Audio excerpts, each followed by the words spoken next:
Sir नमस्कार. नमस्कार. महाराज अभिजन नावाने मी माझा यूट्यूब चॅनल चालू केला आहे. तर महा म्हणजे महाराष्ट्र, राज म्हणजे राजस्थान. महाराष्ट्र आणि राजस्थान यामधील जे अभिजन आहेत त्यांचा मी शोध घेतो आणि त्यांना विनंती करतो की त्यांचं जे ज्ञान आहे ते सर्वसामान्य माणसांना त्यांनी द्यावं, जेणेकरून त्या लोकांना तुमच्या क्षेत्राबद्दल माहिती होईल. आणि तुम्ही जे काही कार्य करताय, एक 2 टप्प्यामध्ये तुमचं कार्य आहे. एक तर तुम्ही डिफेन्समध्ये जे कार्य केलं आणि त्यानंतर रिटायरमेंट नंतर तुम्ही जे कार्य केलं, असं 2 टप्प्यामध्ये आपण तुमच्याशी चर्चा करणार आहोत. सर, आज जे आपल्याला पाहुणे म्हणून लाभलेले आहेत त्यांचं नाव आहे brigadier Hemant Mahajan.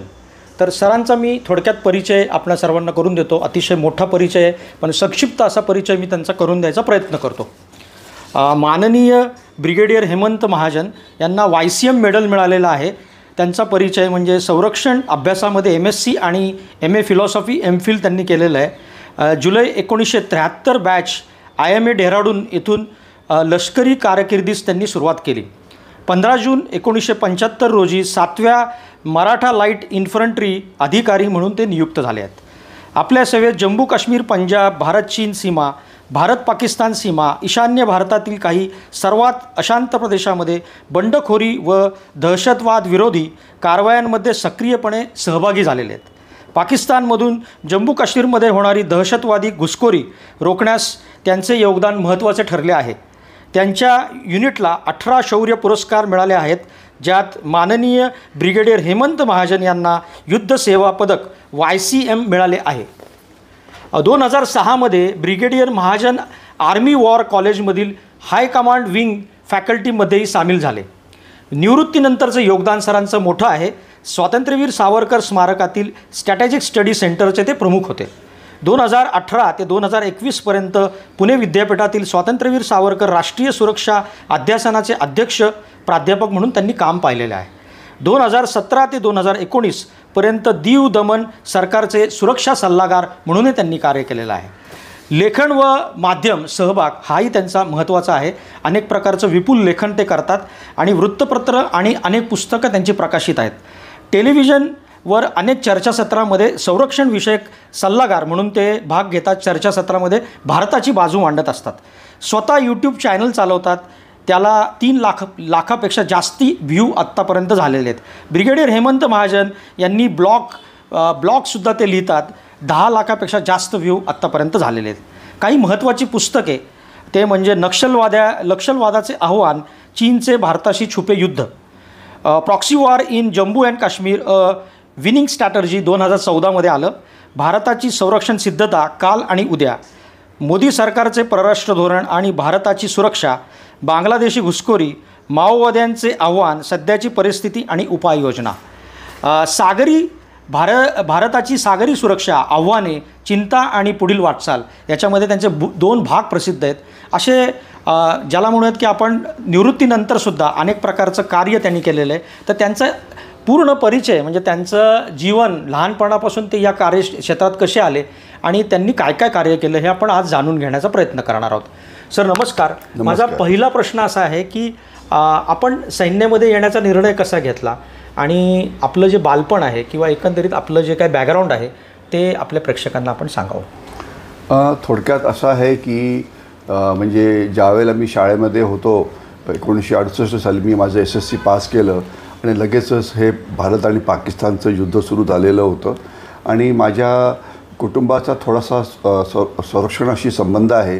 In the sense की 1962च्या युद्धामध्ये माझा जो सख्खा मावस भाऊ होता लेफ्टनंट विष्णू आठले, याला पॉलाँगच्या लढाईमध्ये वीरमरण आलं होतं. ही 1962ची जी भारत चीनची लढाई होती त्याच्यामध्ये. तर त्यामुळे त्यावेळेस सैन्याविषयी माहिती होती. याच्यानंतर 1971च्या लढाईमध्ये माझ्या आईचा सख्खा मामे भाऊ कॅप्टन अशोक करकरे याला पंजाबचा जो खेमकरण भाग आहे तिथल्या लढाईत त्याला वीरमरण आलं होतं आणि त्याला त्यावेळी वीरचक्र हे जे आपलं नंबर 3चं जे शूरता पुरस्कार आहे त्यांनी त्याला सन्मानित करण्यात आलं होतं. तर आणि मी ज्यावेळेला जे शाळेचं आणि करिअर मेकिंग इयर्स असतात त्यावेळेला 71ची लढाई सुरू होती. थोडंफार आपल्याला इतिहासाचं ज्ञान होतं, शिवाजी महाराज म्हणा, पेशवे म्हणा, हे म्हणा. तर त्याच्यामुळे तशी ती आवड तशीच होती आणि म्हणजे त्याच वेळेला डायरेक्टली संबंध नाही परंतु माझे मामासुद्धा सैन्यात होते, ब्रिगेडियर BG देवस्कर. पण अर्थात त्यांनी म्हणजे मी 68मध्ये SSC पास झालो आणि त्यांनी 68 साली ते सैन्यातनं बाहेर आले. म्हणजे मी लहान असतानाच त्यांनी ते सोडलं होतं, पण मला तरी पण मी ते बॅकग्राऊंड काय ही सगळी माहिती थोडीफार होती. तर त्याच्यामुळे मी माझी 11वी ही ॲक्च्युली केली मुंबईला. तर तसं काही मुंबईला किंग जॉर्ज स्कूल दादरमध्ये मी माझं शेवटचं वर्ष केलं आणि नंतर मग कॉलेज पण तिथे काही केलं. नंतर मग मी आर्मीत गेलो. तर तिथे काही सैन्याची अशी काही फारशी परंपरा नव्हती. म्हणजे माझ्या वर्गात अतिशय हुशार मुलं होती, पण 45पैकी 44 मुलं या तर IITला गेले किंवा डॉक्टर्स बनले. कारण त्यावेळेला IIT म्हणा किंवा डॉक्टर्स हे 2-3च करिअर अवेलेबल होती. आणि मी मात्र माझं पहिल्यापासून ठरलं होतं की सैन्यात जायचं, म्हणून मी सैन्यात जायचं ठरवलं होतं. आणि मुंबईला असल्यामुळे तिथे परीक्षेला म्हणजे कुठलंही कॉम्पिटेटिव्ह परीक्षा असली की त्याचं सेंटर हे असतं. जर तुम्ही लहान गावात राहत असाल तर तिथनं प्रवास करायला जाल, तर तसं मुंबईत तसं नव्हतं. सगळ्याची सेंटर्स मुंबईला असतात, मग ती रिटर्न परीक्षा असो की इंटरव्ह्यू असो वगैरे. तर त्याच्यामुळे ॲडमिनिस्ट्रेटिव्हलीसुद्धा ते कन्व्हिनियंट होतं. तर थोडक्यात स्वतःहून ठरलं होतं की आपल्याला जायचं. आणि मग 1972 साली मी परीक्षेला अपिअर झालो. मग तो सायकल सगळं 9-10 महिन्याचं असतं. म्हणजे पहिली रिटर्न परीक्षा, मग ती पास झाली की त्यानंतर तुम्हाला 8,000 लोकांना इंटरव्ह्यूला बोलवतात. मग इंटरव्ह्यू 5 दिवसाचा चालतो. मग त्याच्यात तो पास झाला की मग तुमची 5 दिवसाची मेडिकल होते. मग मेडिकल झाल्यानंतर मग तुमची एक कंबाईंड मेरिट लिस्ट निघते, ज्याच्यामध्ये रिटर्नचे मार्क्स, मग इंटरव्ह्यूचे मार्क्स हे सगळे कंबाईंड केले जातात. आणि मग म्हणजे त्यावेळेचं जे म्हणजे एक आकडेवारी होती, एक मला वाटतं मी डायरेक्ट एंट्री म्हणून प्रवेश केला होता इंडियन मिलिटरी अकॅडमी डेहराडूनमध्ये. तर त्यावेळेला एक वेकन्सी IMAमध्ये म्हणजे मी माझा प्रवेश हा IMAमध्ये केला होता डायरेक्ट. त्याला 2 प्रकारच्या एंट्रीज आहे. एक तर वाय XNDA की जे तुम्ही त्यावेळेला मी 72-73 सालचं म्हणतोय, तर त्याला मी 12वी नंतर तिकडे जाऊ शकत होता. 12वी पास, 12वी तुमचं मिनिमम क्वालिफिकेशन होतं. आणि इथे मात्र त्यावेळेला अंडर ग्रॅज्युएट म्हणजे 2रं किंवा 3रं वर्ष झालेलं पाहिजे तसं होतं. तर मी डायरेक्ट एंट्री म्हणून IIM डेहराडूनकरता प्रवेश केला होता. 72 साली परीक्षेला बसलो. 6 महिन्यात परीक्षेचा रिझल्ट आला. मग इंटरव्ह्यूला गेलो. मग त्याला 3 महिने लागले. मग त्याच्यानंतर हे सगळं सायकल मिळून मग म्हणजे हे झालं आणि मेरिट लिस्ट आली. आणि मग मी म्हणजे जून-जुलै 1973मध्ये मी IIM डेहराडूनमध्ये हा प्रवेश केला होता. सर, मला असं विचारायचं की आता दुसरा प्रश्न म्हणजे एक सिव्हिलियन एखाद्या कॉलेजमध्ये शिकतो आणि डिफेन्समध्ये जे शिक्षण दिलं जातं, म्हणजे संरक्षणविषयक अधिकारी म्हणून तुम्ही जेव्हा प्रशिक्षित होता, त्या दोघांच्या शिक्षणामध्ये नेमका काय फरक आहे तो लोकांना सांगितलं पाहिजे. जे IIMतलं ट्रेनिंग असतं की त्याला मी ट्रेनिंग म्हणा, शिक्षण म्हणा, नंतर त्यांनी तिथे म्हणजे माझ्या बॅचला नाही पण त्यानंतर त्यांनी ग्रॅज्युएशनची डिग्री पण द्यायला सुरुवात केली. मग पोस्ट ग्रॅज्युएशन पण सुरू झालं वगैरे, पण ते थोडं नंतर झालं. म्हणजे 72-73 साली ते नव्हतं. तर तिथे आमचं जे ट्रेनिंग असतं तर त्यामध्ये फिजिकल ट्रेनिंग म्हणजे त्याला आपण PT म्हणतो. तर त्याच्यामध्ये मग म्हणजे त्याच्यामध्ये 3-4 प्रकारचं, एक फ्लेक्सिबिलिटी ट्रेनिंग, एक स्ट्रेंथ ट्रेनिंग, एक एन्ड्युरन्स ट्रेनिंग, स्टॅमिना, ताकद, हे वेगवेगळे जे भाग असतात फिजिकल फिटनेसचे ते तिथे केले जातात. मग ड्रिलला थोडंफार महत्त्व असतं. आपण जी पासिंग आउट परेड वगैरे बघतो ते. आणि मग नंतर तुम्हाला मिलिटरी सब्जेक्ट्स हे शिकवले जातात. म्हणजे त्याच्यामध्ये युद्धकला आहे, युद्धाचे डावपेच आहेत, मग वेगवेगळी युद्ध कशी लढली गेली, युद्धात हिरो कसे लढले, त्याच्यामध्ये वेगवेगळे विषय असतात.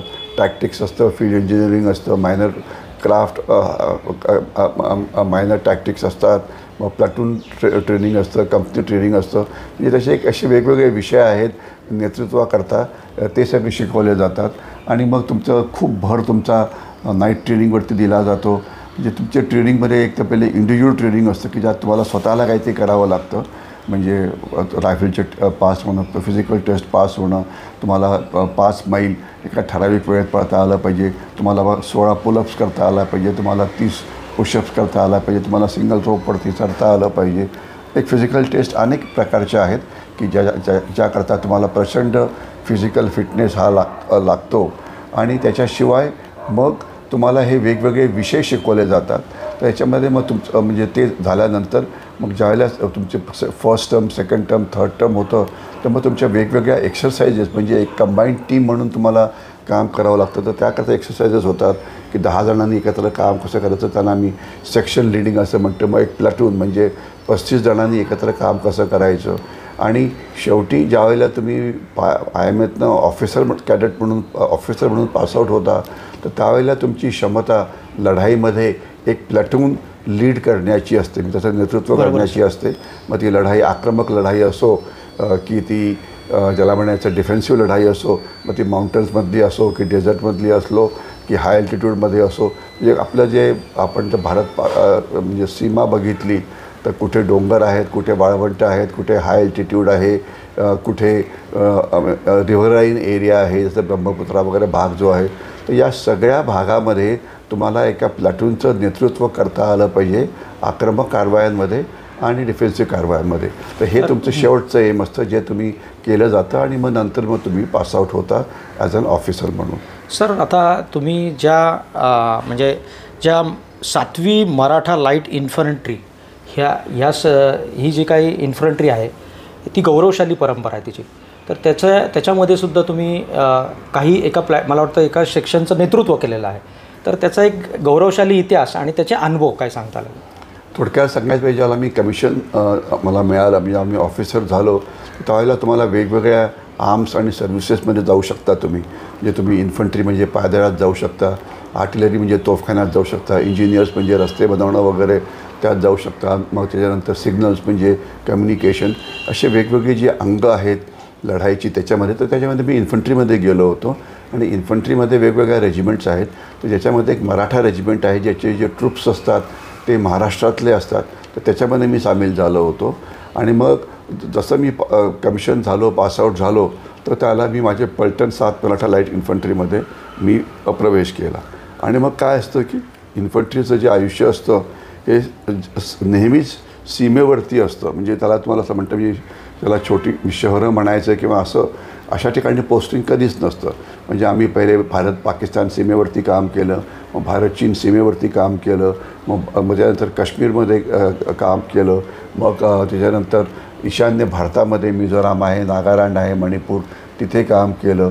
मग याच्यानंतर भारत म्यानमार सीमा तिथे काम झालं. म्हणजे वेगवेगळ्या सीमावर्ती भागामध्ये देशाची सुरक्षा जिथे आपल्याला हे करायची असते तिथे काम झालं. आणि सर्वात पहिले म्हणजे माझी सुरुवात काश्मीरमध्ये म्हणजे LOCवरती तिथे आमचं म्हणजे मी 75 साली कमिशन झालो, तर 75 ते 78 आम्ही त्या काश्मीरच्या भागामध्ये होतो. आणि काश्मीरची जी LOC आहे त्याचं रक्षण करणं होतं. मग त्याच्यानंतरचे पुढचे 3 वर्ष तुम्हाला डेझर्ट्समध्ये पाठवलं. डेझर्ट म्हणजे तुम्हाला बारमेर आणि राजस्थानचे जे वाळवंटी भाग आहे त्या भागामध्ये होतो. मग तिथून आम्ही ज्यावेळेला गेलो मग आम्हाला कारगिल, लेह आणि लेह जो आपला हाय अल्टिट्यूड एरिया आहे त्या भागात पाठवलं. तर कारगिल लेहमध्ये आम्ही 82 ते 84 या काळामध्ये होतो. पहिले जी 5-6 वर्षे होती तर त्यावेळेला म्हणजे 1975 तर समजा 1982पर्यंत म्हणता येईल. तर त्यावेळेला सीमेवरती शांतता होती, म्हणजे सीमेवरती लढाई होत नव्हती कुठली वगैरे. पण 82 सालानंतर जो हिंसाचार सुरू झाला काश्मीरमध्ये, तर जे काश्मीरमध्ये ज्यावेळेला मी पहिल्या वेळा गेलो चौकीबल तंगधारमध्ये, तर फक्त सीमेचं रक्षण करणं हा आमचा मोठा भाग होता. थंड हवा असायची, बर्फ खूप पडायचा, 20 फूट 25 फूट 30 फूट एवढा. परंतु 80-82 नंतर जम्मू काश्मीरमध्ये मोठ्या प्रमाणात हिंसाचार सुरू झाला, ज्याला ऑपरेशन काराकोरम असं म्हटलं जातं. आणि पाकिस्ताननी मोठ्या प्रमाणात गडबड सुरू केली. तर त्यानंतरचे माझे जे 2 टेन्युअर्स होते ते दहशतवादी विरोधी अभियान याच्यामध्ये आमची गेले. म्हणजे काय की तिथे सैन्याला 2 प्रकारची कामं असतात. एक तर जी आपली LOC म्हणजे भारत पाकिस्तानची सीमा असते त्याला लाईन ऑफ कंट्रोल म्हटलं जातं. तर तिकडून पाकिस्तान दहशतवादी पाठवण्याचा प्रयत्न करतो भारतामध्ये, म्हणजे या इन दिस केस काश्मीरमध्ये. तर त्यांना सीमेवरती मारायचं हे आपलं पहिलं काम असतं. आणि दुसरं काम असं असतं की एक 90% 80% हे सीमेवरतीच मारले जातात रात्रीच्या वेळेला लढाईमध्ये. परंतु एक 5-10% यश मिळतं आत घुसखोरी करण्यामध्ये. तर ते जे आत आलेले असतात मग त्यांना मग माहितीच्या आधारावरती म्हणजे इन्फॉर्मेशन म्हणा किंवा ज्याला इंटेलिजन्स म्हटलं जातं ते कुठे लपलं हे शोधलं जातं आणि त्यांच्याविरुद्ध अँटी टेररिस्ट ऑपरेशन्सही केली जातात. त्याच्यामध्ये आम्ही म्हणजे खूप काम केलं. आणि मध्ये 2 वर्ष आमचं पंजाबमध्ये पण काम होतं ऑपरेशन ब्लू स्टारच्या वेळेला. पंजाबमध्ये 2 टेन्युअर होती आणि दोन्ही टेन्युअरच्या वेळेला पंजाबमध्ये त्यावेळेला दहशतवाद जो सुरू झाला होता 1980च्या दशकामध्ये, म्हणजे इंदिरा गांधी त्यावेळी पंतप्रधान हो 84मध्ये त्यांचा मृत्यू झाला होता ऑपरेशन ब्लू स्टारमध्ये. ऑपरेशन ब्लू स्टार नंतर म्हणजे ब्लू स्टार झालं होतं ते गोल्डन टेम्पलमध्ये जे 800 दहशतवादी घुसले होते त्यांना मारणं, त्याला ऑपरेशन ब्लू स्टार म्हटलं जातं. आणि त्याच्यानंतर जे इतर दहशतवादी लपलेले होते पंजाबमध्ये त्यांना शोधून मारणं, त्याला ऑपरेशन रक्षक असं म्हटलं जातं. तर त्याच्यामध्ये सुद्धा आमचा खूप मोठा लढाईचा वाटा होता आणि तिथं आम्ही खूप लढाई केली. अमृतसरचा भाग असो की तरण असो की खेमकरण असो, म्हणजे पंजाबमध्ये त्यावेळेला खूपच गडबड सुरू होती. म्हणजे पुढचे समजा म्हणता येईल की 80चं दशक आणि 90, 95, 98चं जे वेळ होता हा सगळा पंजाब आणि जम्मू आणि काश्मीर आणि ईशान्य भारतातसुद्धा त्यावेळेला पुष्कळ गडबड सुरू होती. दर 2 वर्ष झाली की 3 वर्ष झाली की सैन्याची जागा बदली होते. मग कधी मणिपूरमध्ये, कधी मिझोराममध्ये, कधी हे असं म्हणजे जनरली एका ठिकाणचं सायकल 2-2.5 वर्षाचं असतं आणि 2.5 वर्ष झाली की मग तुम्हाला वेगळ्या ठिकाणी पाठवलं जातं.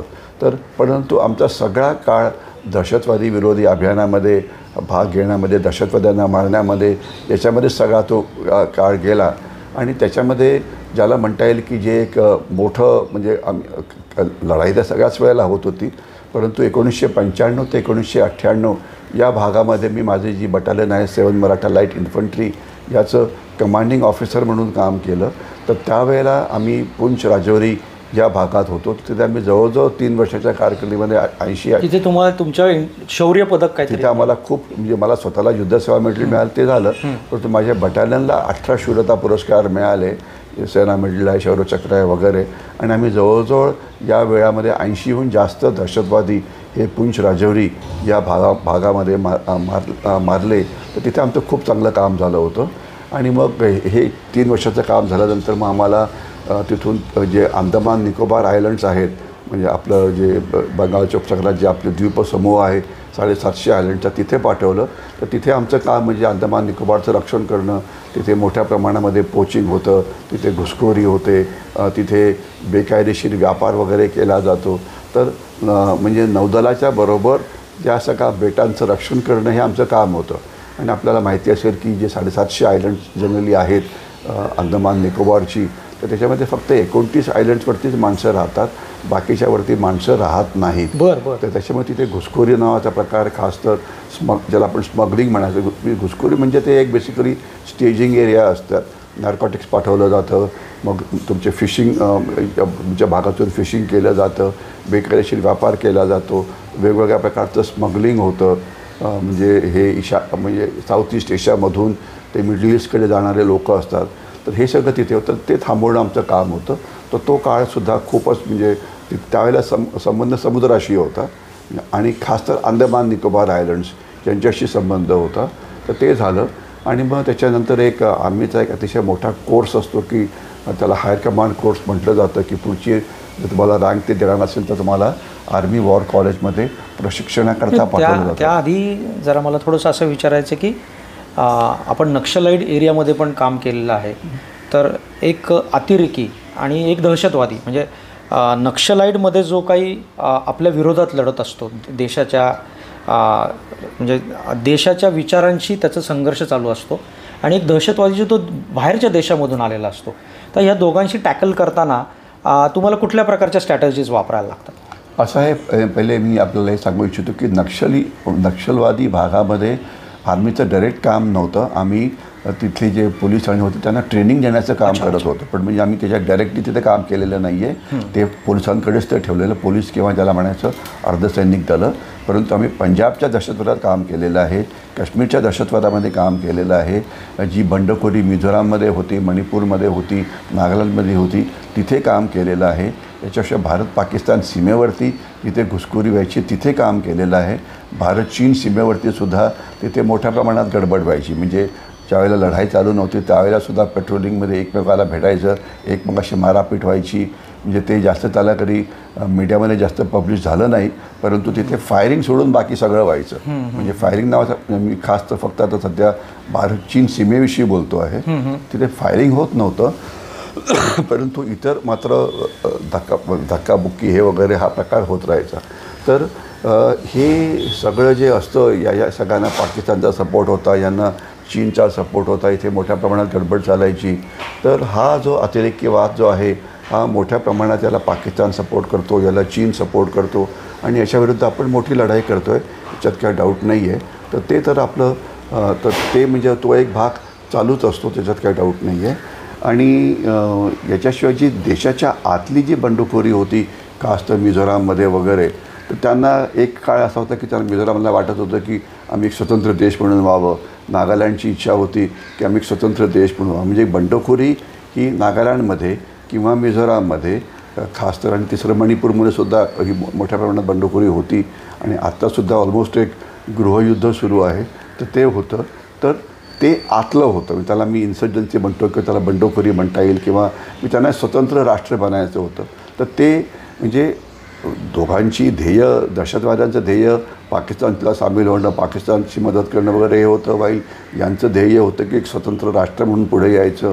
परंतु या सगळ्यांचा एकमेकाशी म्हणजे अतिशय घनिष्ठ असा संबंध आहे. आणि हे देशाचे शत्रू असल्यामुळे तुम्ही त्याच्याविरुद्ध काय करत होता, म्हणजे आम्ही जे करत होतो त्यांच्याविरुद्ध कारवाई, त्याला आम्ही म्हणतो एकतर शोध मोहीम, की कोणी दहशतवादी कुठे लपलेले आहेत त्याची माहिती मिळाली तर त्यांना शोधून त्यांना मारायचं, हा एक भाग झाला. त्याला कॉर्डन आणि सर्च असं म्हटलं जातं. दुसरं सीमेवरती अँटी इन्फिल्ट्रेशन, म्हणजे पाकिस्तानच्या बाजूनी दहशतवादी यायचे आणि भारताच्या आत काश्मीरमध्ये घुसखोरी करायचा प्रयत्न करायचे. तशाच प्रकारे ते घुसखोरी करायचा प्रयत्न करायचे पंजाबमध्ये सुद्धा. ठीक आहे, म्हणजे 80-90च्या दशकात. आता नाही, आता तिथे ड्रग्ज येतात. आणि मग नंतर मग जोपर्यंत मिझोराम मणिपूर आहेत त्यांचे जे दहशतवादी किंवा त्यांना बंडखोर असं म्हटलं जातं किंवा इंग्लिशमध्ये त्यांना इन्सर्जंट्स म्हटलं जातं, ते म्यानमारमध्ये ट्रेनिंग करता जायचे, तिथनं हे करायचे. तर त्यांना मारणं तिथे काम होतं. तर म्हणजे कामाचं स्वरूप एक तर जी कुठली सीमा तिथे ज्याच्या पलीकडे जाऊन ते लपले असतील, म्यानमार सीमा असो की चीन सीमा असो की पाकिस्तानी सीमा असो, त्या सीमेतनं त्यांना आत येऊ द्यायचं नाही आणि त्यांना सीमेवरतीच मारायचं. आणि सगळं कामगिरी रात्रीच्या वेळेला होते.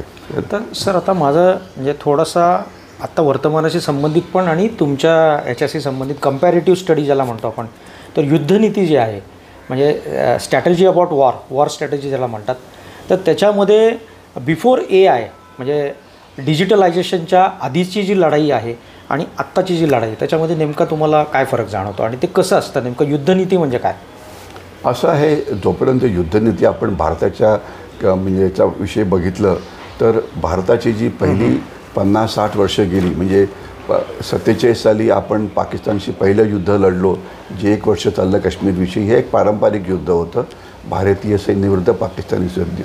दुसरं युद्ध 1962 साली चीनशी झालं होतं, ज्याच्यात माझा मावस भाऊ लेफ्टनंट विष्णू आठले ज्याला वीरमरण आलं होतं. तीसुद्धा पारंपरिक लढाई होती. 1965चं जे युद्ध होतं पाकिस्तानशी लढलं, तीसुद्धा एक पारंपरिक लढाई होती. या युद्धामध्ये मी नव्हतो, कारण मी 72मध्ये प्रवेश केला. आणि म्हणजे ज्यावेळेला मी ट्रेनिंगला गेलो 73मध्ये, तर त्यावेळेला 71चं युद्ध नुकतंच संपलेलं होतं, म्हणजे ठीक आहे ना.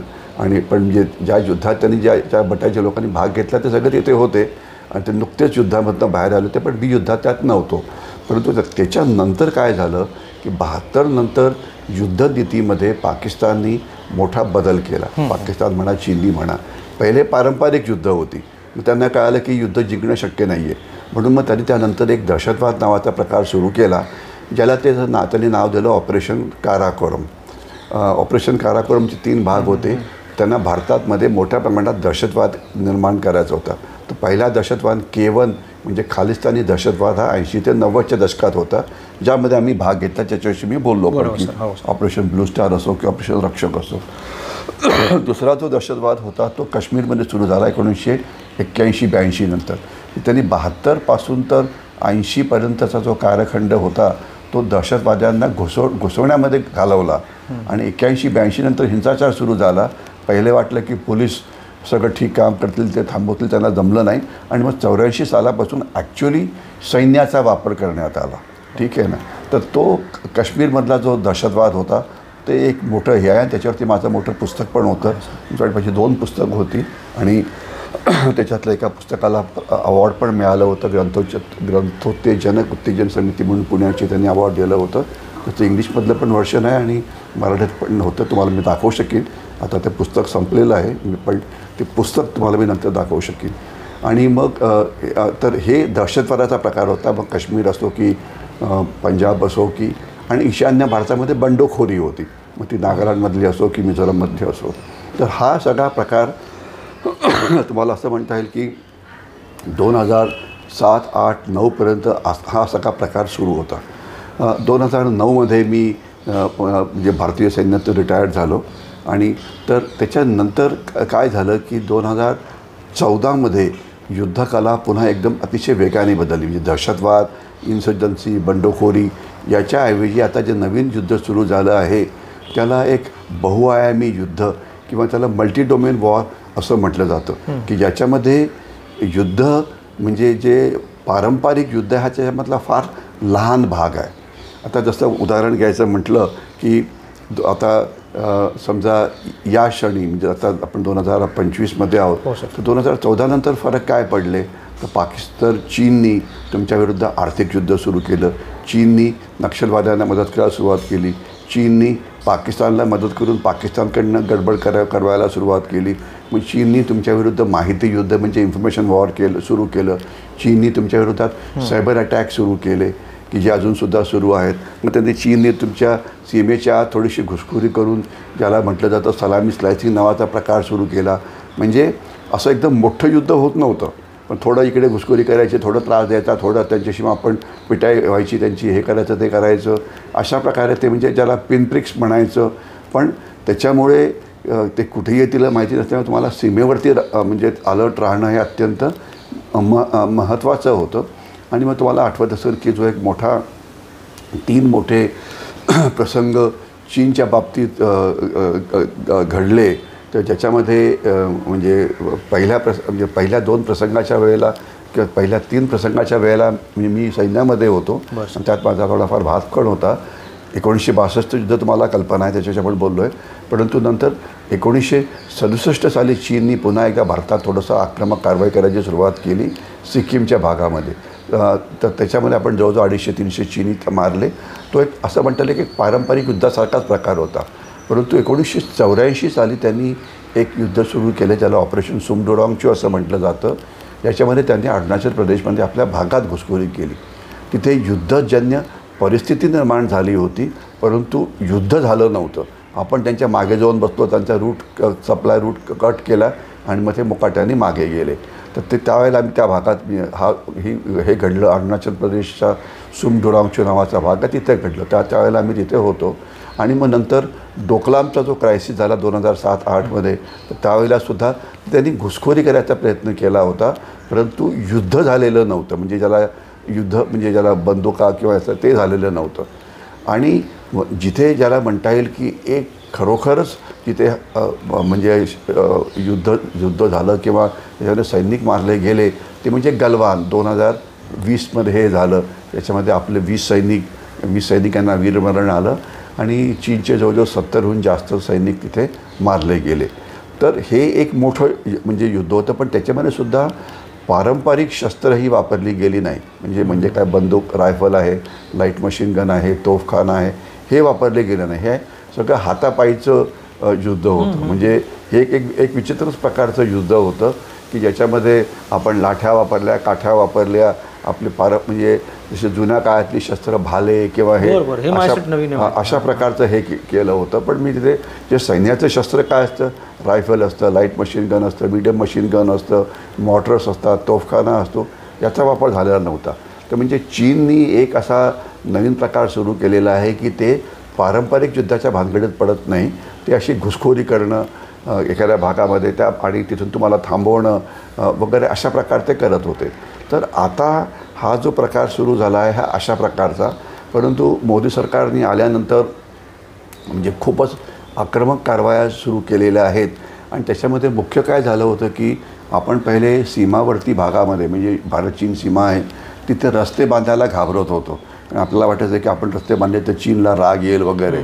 तर आणि त्याच्यामुळे काय व्हायचं की चीनी सैन्याचे रस्ते हे भारत चीन सीमेपर्यंत पोचलेले होते. म्हणजे ते एका मिनिटात सीमेवरती येऊ शकायचे. पण आपल्याला तिथे जायला 6 दिवस 7 दिवस, कुठे 70 किलोमीटर मागे आपलं भारतीय सैन्य होतं, कुठे 80 किलोमीटर मागे होतं. म्हणजे तसं अरुणाचल प्रदेशाच्या वेगवेगळी खोरी आहेत, 90 किलोमीटर रस्तेच नव्हते म्हणजे सीमेकडे. तर आपलं हे मोदी सरकार आल्यापासून त्यांनी हे धोरण मोठ्या प्रमाणात बदली केलं आणि रस्ते बांधणी ही खूप मोठ्या प्रमाणात झाली. आणि आता नितीन गडकरींनी तर त्या भागात अगदी अक्षरशः क्रांती केलेली आहे. म्हणजे तुम्हाला एक उदाहरण द्यायचं म्हटलं, काश्मीरमध्ये ज्यावेळेला आम्ही हालचाल करायचो, जम्मूपासून आम्हाला जर कारगिलपर्यंत जायचं म्हटलं तर 12, 13, 14 दिवस लागायचे. म्हणजे असा तो रस्ता होता. बाय रोड ही मुवमेंट असायची. आता ते 2 किंवा 3 दिवसामध्ये होतं, कारण सगळीकडे आता बोगदे झालेले आहेत, ब्रिजेस बनलेले आहेत. म्हणजे रस्त्याच्या बाबतीत क्रांती झालेली आहे. आणि तोच प्रकार ईशान्य भारतात पण झालेला आहे.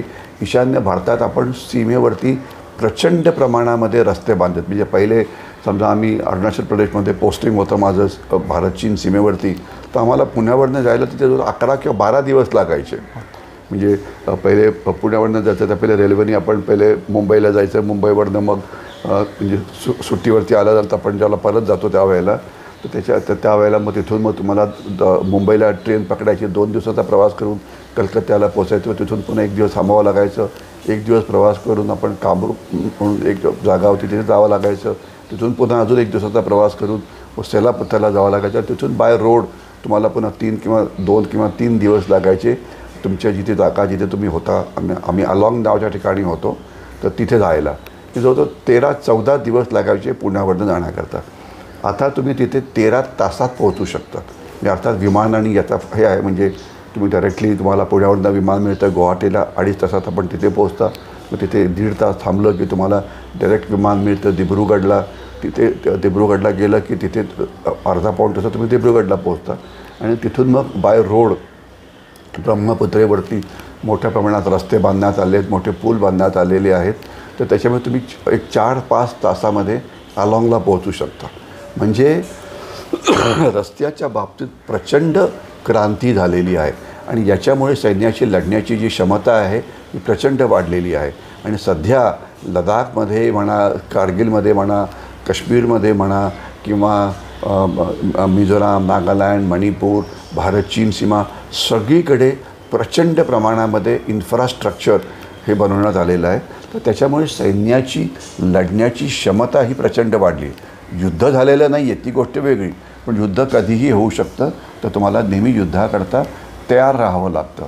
आणि आता जे तंत्रज्ञानाचं जे आता थोडंसं युद्धकलेमध्ये बदल असा सुरू झाला की म्हणजे आपण तर 99 नंतर कुठलंच युद्ध असं मोठं युद्ध लढलो नाही. दहशतवादी अभियान सुरू होतं, पण नंतर 2014 नंतर दहशतवादसुद्धा बाकीच्या भारतात थांबलेला होता. तो फक्त काश्मीरपुरता, काश्मीरच्या काही भागापुरता मर्यादित होता. कारण पाकिस्तानला ज्यावेळेला त्यांनी हल्ला केला, दहशतवादी हल्ला केला 2016मध्ये उरीमध्ये आपण सर्जिकल स्ट्राईक केला, त्यामुळे पाकिस्तानचं खूप नुकसान झालं. 2019मध्ये त्यांनी पुलवामामध्ये CRPFवरती हल्ला केला. मग आपण बालाकोटला त्यांच्यावरती स्ट्राईक केला, त्यात त्यांचं खूप नुकसान झालं. आणि आत्ता ज्याला आपण ऑपरेशन सिंदूर म्हणू शकतो की 2019 नंतर 5-6 वर्ष काश्मीरमध्ये ऑलमोस्ट असं म्हणता येईल शांतता होती. मी दहशतवाद थोड्या प्रमाणामध्ये होता, पण त्याची जी इंटेन्सिटी होती ही खूपच कमी झालेली होती. परंतु आता जे झालं म्हणजे तुम्हाला ऑपरेशन सिंदूरची कल्पना आहे. त्याच्यामध्ये काय झालं की एक आपले जे टुरिस्ट इथे गेले होते पर्यटक, त्यांना पाकिस्तानने मारलं. का मारल्याच्या कारणात मी जास्त जात नाही. आणि मग त्याच्यानंतर आपण जे त्यांना प्रत्युत्तर दिलं तर त्याच्यामध्ये आपण वेगवेगळ्या प्रकारच्या युद्धनीतीचा वापर केला. म्हणजे आपण पाकिस्तानचे पहिले पाणी थांबवलं, त्याला वॉटर वॉर म्हणता येईल. पाकिस्तानच्या विरोधात आपण आर्थिक युद्ध सुरू केलं, त्यांचा व्यापार थांबवला. नंतर ज्याला म्हणजे आयात निर्यात होती ती त्याच्यावरती पूर्ण थांबवली. त्यांच्या सैन्याला आपण तिथे तैनात व्हायला भाग पडलं. त्यांची विमानं तिथे उडायला लागली, त्यावेळी त्यांचा खर्च हा प्रचंड वाढला वगैरे. म्हणजे आपण त्यांना आर्थिक युद्ध म्हणा, सायबर अटॅक म्हणा, माहिती युद्ध म्हणा, सायकोलॉजिकल वॉर म्हणा, अशा प्रकारे पहिले 14 दिवस हल्ला म्हणजे दहशतवादी हल्ल्यानंतर आपण त्यांना त्याच्यामध्ये गुंतवलं. आणि मग नंतर जे आपण ॲक्च्युली जो हल्ला केला तर त्याच्यामध्ये आपण पाकिस्तानचे जे दहशतवादी ट्रेनिंग कॅम्प होते 11 ठिकाणी तिथे आपण हल्ला केला. आणि या हल्ल्याकरता आपण क्षेपणास्त्र वापरली, ड्रोन्सचा वापर केला. म्हणजे या हल्ल्यामध्ये फिजिकली एअरफोर्सची विमानं काही कुठे तर काही गेली नाही. विमानं आपले 400-500 किलोमीटर ही मागे होती. 500 किलोमीटर मागे राहून लाँग रेंजच्या मिसाईलच्या मदतीने मग ते ब्रह्मोस असो की आकाशतीर वगैरे असो आपण पाकिस्तानच्या दहशतवादी कॅम्पवरती हल्ला केला. 21-22 मिनिटाची फक्त ते पहिल्या वेळची लढाई होती आणि त्यात आपण 11 ट्रेनिंग कॅम्पमध्ये 250-300 दहशतवादी मारले आणि जे तिथे होते ते सगळे मारले गेले. जे तिथे नव्हते ते अर्थात वाचले म्हणजे. आणि कधी पण म्हणजे कसं आहे की वॉर स्ट्रॅटेजीज तर बदललेल्या आहेतच, पण आत्ता जो युवक जो आहे सध्या आणि ग्लोबल एज्युकेशन होतं आहे आपल्याकडे, तर डिफेन्समध्ये जाताना म्हणजे वेगवेगळ्या प्रकारच्या स्ट्रिंग्स तिथं विंग्ज आहेत वेगवेगळ्या प्रकारच्या. NDA आहे, SSC आहे, CDS आहे किंवा आणखीन आत्ता आपण जे म्हणूयात की ज्याला अग्निवीर आहे बरं का. तर या सगळ्याविषयी थोडंसं जर आपण सांगितलं, एकतर क्लासिकल जे सिलेक्शन आहे आर्मी, नेव्ही, एअरफोर्स ते कसं होतं, त्याच्यानंतर CDS आणि इतर विंग्स म्हणजे आता अग्निवीर जे आहे, स्पेशली अग्निवीर चालू करण्यामागचं कारण आणि त्याला यश मिळालं की नाही याविषयी पण थोडीशी माहिती. थोडक्यात म्हणजे आर्मीमध्ये दोन प्रकारच्या एंट्रीज असतात. एक तर ऑफिसर म्हणून आणि दुसरं एक जवान म्हणजे लढणारा सैनिक म्हणून. तर हे आपण ज्याला ऑफिसरविषयी बोलतो तर दोन म्हणजे एंट्रीज भरपूर प्रकारच्या आहेत, पण दोन मोठ्या आहेत. एक तर वाया NDA की जिथे तुम्ही 12वी-12th क्लास नंतर जाऊ शकता आणि दुसरं वाया डायरेक्ट एंट्री म्हणजे याला CDS म्हटलं जातं. तर तुम्ही तिथे तुम्हाला ग्रॅज्युएशन पहिले शिक्षण बाहेर केलेलं असतं आणि नंतर परीक्षा असते. जनरली NDA करता एक 300-350 वेकन्सीज असतात तर 6 महिन्याकरता 2 वेळा वर्षातून परीक्षा होते. आणि या एक 300 वेकन्सीज 350 वेकन्सीज करता जवळजवळ 9-10 लाख मुलंही अपेअर होतात. 10 लाख मुलांपैकी एक जनरली पहिली जी 8,000 असतात त्यांना इंटरव्ह्यू करता बोलवलं जातं, त्याला सर्व्हिसेस सिलेक्शन बोर्ड इंटरव्ह्यू म्हटलं जातं. आणि हाच प्रकार IME करता पण आहे, हाच प्रकार इतर ह्याच्याकरता सुद्धा आहे. तर म्हणजे 10 लाखांनी रिटर्नला बसले, त्याच्यातले 8,000 इंटरव्ह्यूला बोलवलं आणि त्याच्यातले मग जे सिलेक्ट होतात तर त्याच्यामध्ये दरवर्षी समजा 300-350 कॅडेट्सना NDAमध्ये, 100 कॅडेट्सना IMAमध्ये CDS म्हणून अशा प्रकारची दिली जाते. पण सिलेक्शन रेट हा खूपच म्हणजे हाय आहे, म्हणजे पिरामिड खूपच नॅरो आहे आणि कॉम्पिटिशन खूप टफ आहे. तर म्हणून ज्याला जायचं असेल त्याला त्याकरता खूप अभ्यास करावा लागेल. आजकाल महाराष्ट्रामध्ये वेगवेगळ्या प्रकारे कोचिंग मिळतं, सैनिक स्कूल्स आहेत, अनेक प्रशिक्षण संस्था आहेत. SPS एक महाराष्ट्र सरकारची मी एका संस्थेविषयी बोलून सर्व्हिसेस प्रिपरेटरी इन्स्टिट्यूट आहे जी औरंगाबादला, ते खूप चांगलं काम करते आहे. किंवा सैनिक स्कूलसुद्धा आजकाल म्हणजे महाराष्ट्राच्या प्रत्येक जिल्ह्यात सैनिक स्कूल आहे. तर ते करतात तयारी, पण त्यांचा सक्सेस रेट फार चांगला नाही आहे. 1-2च शाळा आहेत की ज्यांचं रेट चांगलं आहे. सैनिक स्कूल सातारा आहे, ते चांगलं त्यांचं काम आहे. SPI आहे, त्यांचं काम बऱ्यापैकी आहे. बाकीचे लोक 1-2 मुलं सिलेक्ट होतात, पण तो रेट म्हणजे जो आहे तो अत्यंत कमी असा रेट आहे. तर ते ऑफिसर्सचं झालं, मग त्यात टेक्निकल ग्रॅज्युएट असतात, त्याच्यामध्ये अनेक वेगवेगळे प्रकार असतात की ज्याचा आपण सैन्यात एक ऑफिसर म्हणून जाऊ शकतो. तो एक भाग झाला. दुसरं सैन्यात जवान म्हणून जाणं. तर पहिले जे सैन्यात जवान म्हणून जायचे तर त्यांचं वयाच्या 18 ते 20 जर मला एज लिमिट त्यावेळेला त्यांची भरती व्हायची. 12वी पास झालेलं असायला पाहिजे आणि मग त्यांचं म्हणजे पहिले फिजिकल टेस्ट व्हायची, मग त्यानंतर रिटर्न परीक्षा व्हायची, मग हे व्हायचं. तर हा प्रकार होता. तर त्याच्यामध्ये आता त्याच्यात त्यांनी आणि त्याकरता गर्दी भयंकर व्हायची. म्हणजे जर समजा 100-150 जर जागा असतील तर हजारोच्या संख्येने मुलं यायची आणि मग अतिशय प्रचंड मोठा गोंधळ व्हायचा. तर आता त्यांनी ती सिस्टीमच बदली केलेली आहे की म्हणजे त्यात थोडंसं जरा ऑर्डरलीनेस असा आणला आहे की तुम्हाला पहिले तुमचे सगळे जे डॉक्युमेंट असतात ते तुम्हाला ऑनलाईन भरता येतात. तर त्याच्यामुळे तुम्हाला म्हणजे काही त्या प्रशिक्षण केंद्रापाशी जाऊन तिथे लाईनमध्ये उभं राहायची काही गरज नसते. तुम्हाला सगळं हे ऑनलाईन करावं लागतं. त्याच्यात तुम्हाला तुमचं आधार कार्ड असो की तुमचे मार्कशीट असो की सगळं ते भरावं लागतं आणि की जे काही फार कठीण नाही आहे, तेवढं तर कोणाला यायलाच पाहिजे.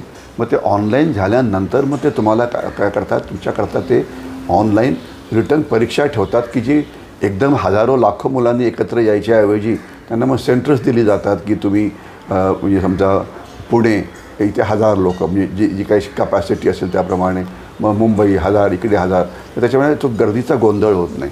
आणि जे रिटर्नमध्ये जे पास होतात त्यांना मग ते फिजिकल टेस्टला बोलवतात आणि ते सुद्धा नंबर. तर पहिले काय लाखो मुलं म्हणजे अक्षरशः तिथे तुम्हाला आठवत झालं एक 5-6 वर्षापूर्वी म्हणजे पुण्याचं जे रेसकोर्स वगैरे आहे तिथे मुलं तुम्हाला झोपलेले दिसायची, रात्रीपासून वाट पाहत असायची. आता तसं होत नाही. आता सगळं आपण जो गव्हर्नमेंटनी थोडासा लोड कमी करण्यासाठी म्हणजे अग्निवीर जे आणलंय, म्हणजे ऑर्गनाईज करायचा प्रयत्न करण्याचा केला आहे, तर त्याच्यामुळे तुम्हाला लाखोंनी एकत्र येऊन आणि मग त्याची उंची मोजायला लागायची करायची गरज पडत नाही. आता तुम्हाला आता पहिले डॉक्युमेंट ऑनलाईन भरायची, परीक्षा ठरलेल्या ठिकाणी ऑनलाईन करायची, परीक्षा झाल्यानंतर जे फिजिकल परीक्षा करता यायचं त्याकरता तुम्हाला ठराविक जागेत बोलवलं जाईल. तर ज्याच्यामुळे तुम्हाला ते अतिशय ऑर्गनाईज पद्धतीने होईल आणि हे जे पास होतील मग त्यांची मेडिकल होईल.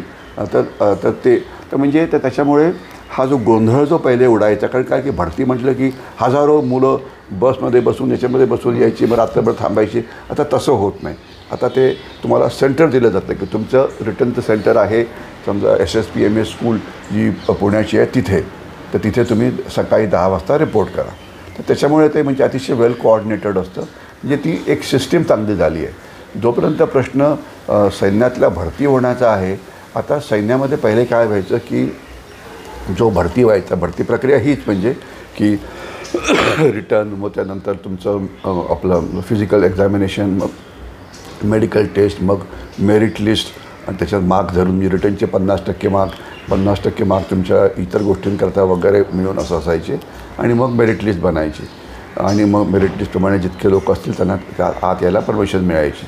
तर आता मात्र तसं आता म्हणजे ते पहिले जे व्हायचं ते त्यांना 18 वर्षी जनरली माणूस भरती व्हायचा, 17 वर्ष त्यांची सर्व्हिस असायची. म्हणजे 18 ते 17 म्हणजे 35व्या वर्षी त्यांना मग रिटायर केलं जायचं, कारण सैन्याला तुम्हाला यंग ठेवायचं असतं म्हणून. कारण सैन्याचं लाईफ अतिशय टफ असतं, वेगवेगळ्या ठिकाणी तुम्हाला जावं लागतं वगैरे वगैरे. तर म्हणून त्यांना तुम्ही म्हणजे यंग ठेवलं जायचं. पण नंतर व्हायचं काय की 37व्या वर्षानंतर माणूस जवळजवळ 70, 80, 75पर्यंत जिवंत असायचा. तर त्यावेळी त्यांना 37व्या वर्षापासून तर 80पर्यंत तुम्हाला पेन्शन द्यावं लागायचं. ही आम्ही हे कुठल्याही सरकारला काही परवडणार नाही आहे. कारण तुम्ही 17 वर्ष सर्व्हिस केली आणि पुढचं 50 वर्ष पेन्शन घ्यायचं तर थोडंसं हे होऊन जातं. तर म्हणून अग्निवीर नावाचा हा प्रकार आणला की ज्याच्यामध्ये म्हणजे याचा कॉन्सेप्ट काय, तर हे म्हणजे थोडक्यात हे पार्ट टाईम सोल्जरिंग झालं. ठीक आहे ना. तर याच्यामध्ये म्हणजे सिस्टीम अशी बदली केली आहे की जो म्हणजे प्रक्रिया भरतीची तीच राहील, रिटर्न परीक्षा, इंटरव्ह्यू वगैरे ते सगळं तेच राहील.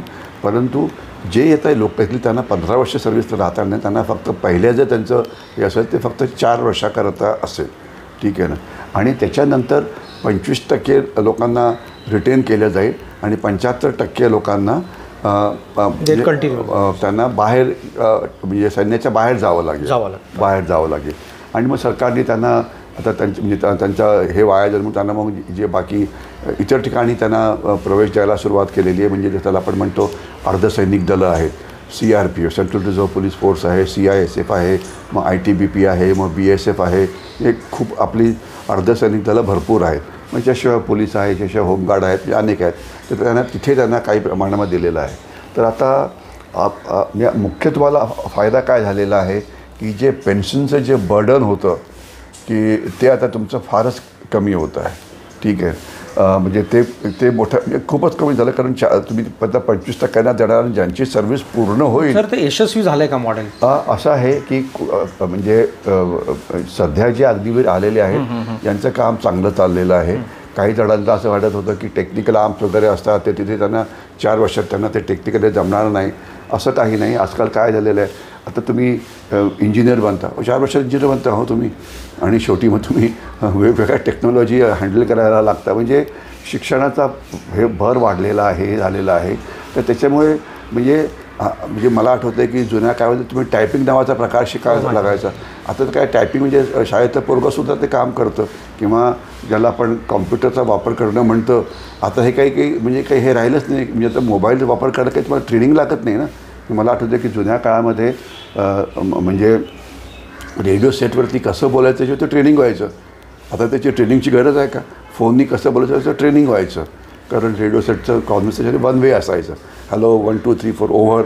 मग तो बोलला की दुसरं म्हणजे जसं आपण मोबाईलवरती दोघेही बोलतात तसं होऊ शकत नव्हतं. आता होऊ शकतं, कारण टेक्नॉलॉजीच वाढलेली आहे. हा तुम्ही बोला की हा बोला, काही फरक पडत नाही. म्हणजे त्याला काही फार मोठ्या ग्रेट प्रोसिजरची गरज नाही आहे मोबाईलवरती बोलायला. मग सिग्नल्सचं काम तेच होतं, तर तेच त्यांना ट्रेनिंग द्यायचे. तर आता तंत्रज्ञान आपल्या आयुष्यामध्ये मोठ्या प्रमाणामध्ये आलेलं आहे. मुलांचं शिक्षण हे वाढलेलं आहे, त्यांचं एक्सपोजर हे वाढलेलं आहे.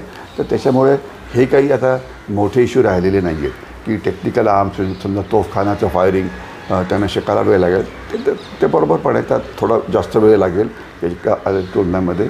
पण म्हणजे पण मग ते बाकीचे पुढचे लोक शिकतील की हो. म्हणजे त्याला काही हे युद्ध काही लगेचच काही सुरू होणार नाही आहे.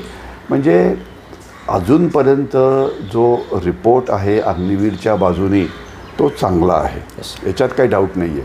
आणि फक्त काय असतं की आपण सगळे म्हणजे आपल्या अनेक वेळा अनुभवाचे गुलाम असतो. की त्याला असं म्हटलं जातं की सध्याच्या युगामध्ये experience is the biggest handicap. मी लहानपणी असताना 5 वाजता उठून पर्वतीला पळायला जायचो, काहीतरी म्हणजे नुसतं एक उदाहरण दिलं तुम्हाला मी. तर आता आपल्याला काळाप्रमाणे बदली व्हावं लागतं. तर अग्निवीर हा नक्कीच हे झालेला आहे, सक्सेसफुल आहे. आणि हे पण आहे की हा एक प्रयोग होता आहे.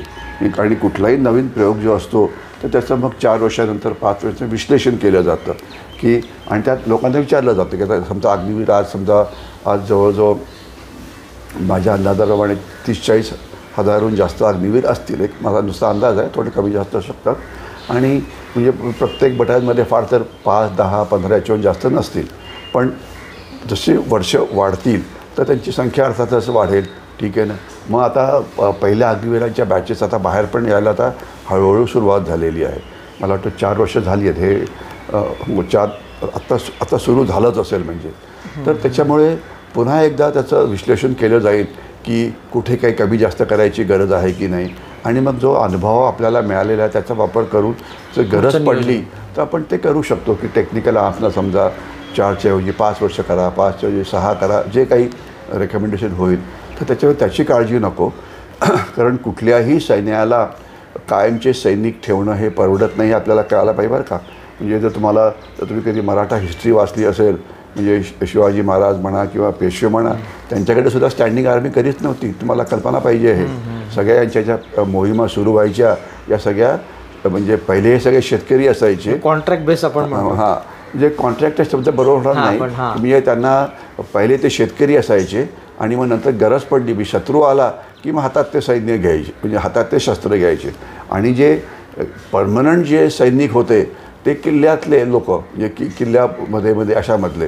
परंतु जे आक्रमक सैन्य होतं ते म्हणजे ज्याला कॅम्पेनिंग सीझन म्हणजे जनरली दसऱ्यानंतर यांच्या ज्या आक्रमक मोहिमा असायच्या या सगळ्या सुरू व्हायच्या. कारण का बरं की पिकं झालेली आहेत आता म्हणजे हे. कारण मुख्य काय होतं की तुम्हाला म्हणजे लोकांनी इतिहास वाचला असेल, पानिपतची लढाई किती लोकांनी वाचली मला माहिती नाही, पेशव्यांच्या लढाया किती लोकांनी वाचल्या ते माहिती नाही लोकांना. त्याच्यामधला आर्थिक अँगल हा फार मोठा आहे. तर तुम्ही पानिपतच्या लढाईमध्ये बघितलं, मला एक मी याचं नाव घेत नाही, एक आपले सरदार होते, मला वाटतं गंधे म्हणून होते की ज्यांचे पेशव्यांचे म्हणजे रिप्रेझेंटेटिव्ह होते दिल्लीमध्ये त्या काळामध्ये. ठीक आहे ना. तर त्यांच्या पत्रामध्ये अर्धा वेळ पैशाचा प्रॉब्लेम विषय असायचा. म्हणजे या सैनिकांना हे द्यायचं कसं, पगार द्यायचा कसा. ठीक आहे ना. तर म्हणजे म्हणून मग म्हणजे काय शिवाजी महाराज असताना त्यांनी म्हणजे ते आर्थिक धन थोड्या वेळापुरतं उभं केलं, थोडं सैन्य वाढवलं वगैरे. परंतु त्यांना कायमचं सैन्य ठेवणं हे शक्यच नव्हतं. म्हणजे अनेक जण हे नंतर म्हणजे गरज पडली त्यावेळेला यायचे की आता दिलेर खान आला, शाहिस्ते खान आला तर त्यावेळेला मग सैन्य एकदम वाढायचं वगैरे वगैरे. आणि तेच म्हणजे ज्यावेळेला आपल्या मोहिमा व्हायच्या, मग ते शिंद्यांच्या असो की होळकरांच्या असो की इकडे असो तिकडे असो, पेशव्यांच्या असो, याच्यामध्ये दिल्लीपर्यंत हे म्हणायचे, पानिपतला गेले, तर हे सगळं त्यावेळेला त्यांना तयार केलं जायचं. चांगली गोष्ट अशी की त्यावेळी खर्चाचं त्यांना धरायचं. वाईट गोष्ट अशी की हे कायमची ज्याला स्टँडिंग आर्मी म्हणतात ती ठेवणं हे कोणाला फारसं परवडत नाही. म्हणजे sir it is a partly म्हणून की आपण एक चांगला निर्णय गव्हर्नमेंटने घेतला आहे आणि त्याच्यामधनं पुढे आपण मॉडेल्स चेंज करत जाऊ. हो, गरज पडली तर आपण त्याला बदली पडू. जसं वाटतं की याच्यामध्ये काही कमजोरी आहे तर ते त्यात हे केलं. माझा जो पुढचा प्रश्न आहे की आता काय होतं की जो एक सैन्यामधला अधिकारी आहे किंवा सैन्यामधला एक कोणी कॅडेट म्हणून सुरुवात केलेली असते, कोणी काय, तर त्यांचं सिव्हिलियनशी जे नातं आहे ते थोडंसं अनेक प्रकारचे गैरसमज डिफेन्सबद्दल लोकांचे आहेत. तर मला एक प्रश्न असा वेगळा विचारायचा आहे की सिव्हिलियन्स आणि डिफेन्सची लोकं असं एकत्र मिळून काही काम होतं का? असं आहे की हे प्रश्न म्हणजे तुम्ही समजा महाराष्ट्रापुरता तुम्हाला हा प्रश्न म्हणता येईल, कारण इथे कॅन्टॉन्मेंट पहिले वेगळ्या होत्या वगैरे, ठीक आहे ना. परंतु काश्मीरमध्ये तर तुम्ही लोकांच्या मध्येच काम करता आहात.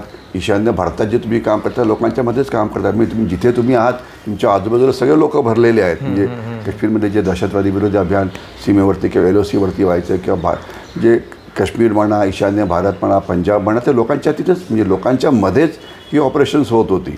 तर त्यावेळी लोक काही नव्हते. पण तुम्ही जे म्हणता आहात ते म्हणजे ज्याला काय म्हणता येईल की ज्याला कॅन्टॉन्मेंट म्हणता येईल. पूर्वी थोडंसं डिस्टन्स कॅन्टॉन्मेंट हे वेगळे असायचं आणि त्याचं कारण मुख्य असं होतं की त्यांच्या जे कॅन्टॉन्मेंट या पहिले शहरापासून पुष्कळ लांब होत्या की त्यांना ट्रेनिंग करता त्यांचं लक्ष हे ट्रेनिंगवरतीच असावं. त्यांचं जे कॅन्टॉन्मेंटमध्ये जे सैनिक असतात ते बेसिकली ट्रेनिंग करता किंवा अभ्यासाकरता आलेले असतात आणि बाकी जे सीमेवरती असतात ते ॲक्च्युली लढाईच्या तिथे काम करत असतात.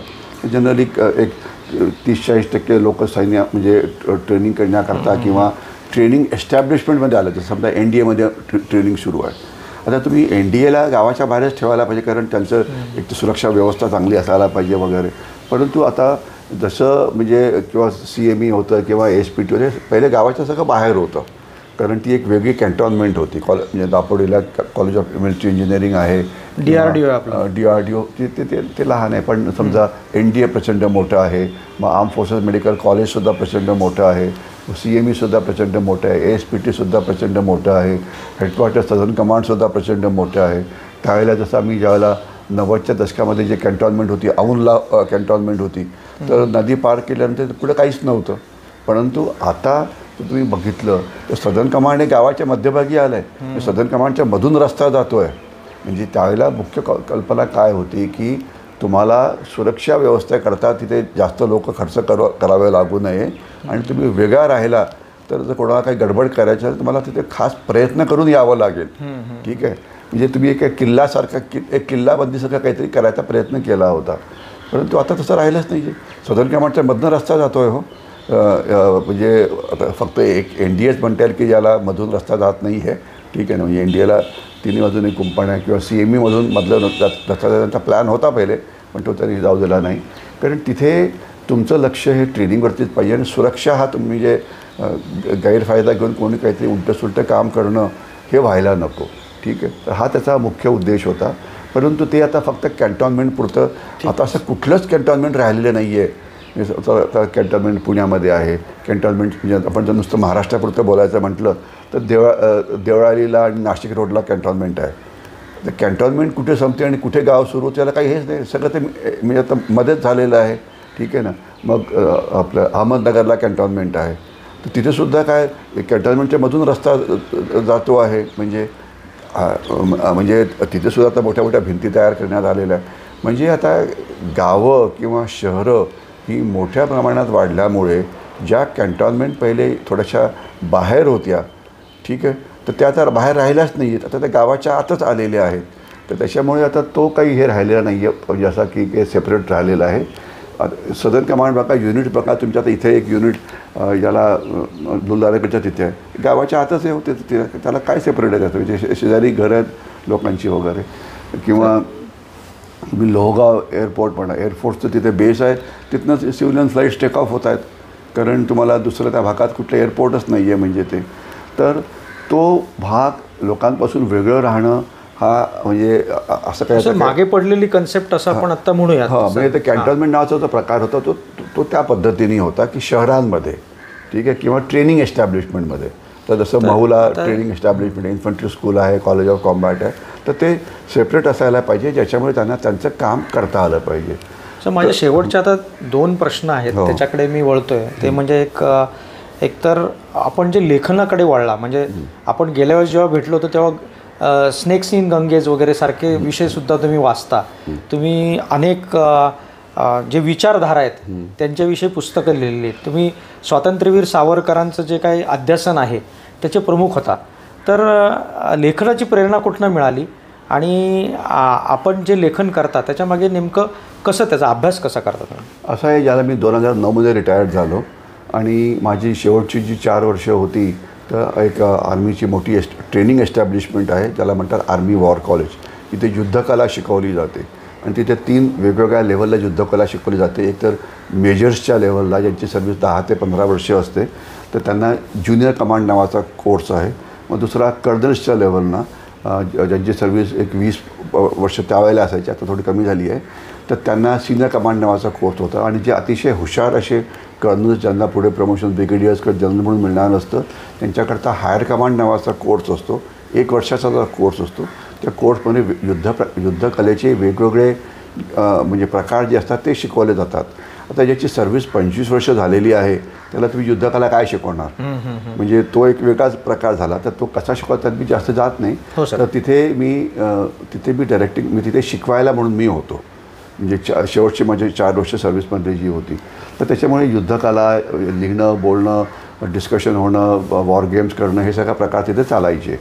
आणि मग ज्यावेळेला मी रिटायर्ड झालो 31 जानेवारी 2009ला, तर मग मी म्हटलं की आता आपल्याला सुरक्षा, देशाच्या सुरक्षा विषयावरती आपण खूप बोलतो, खूप म्हणजे आर्मीमध्ये असताना, पण ते अर्थात त्यावेळेला ते आर्मी करता होतं.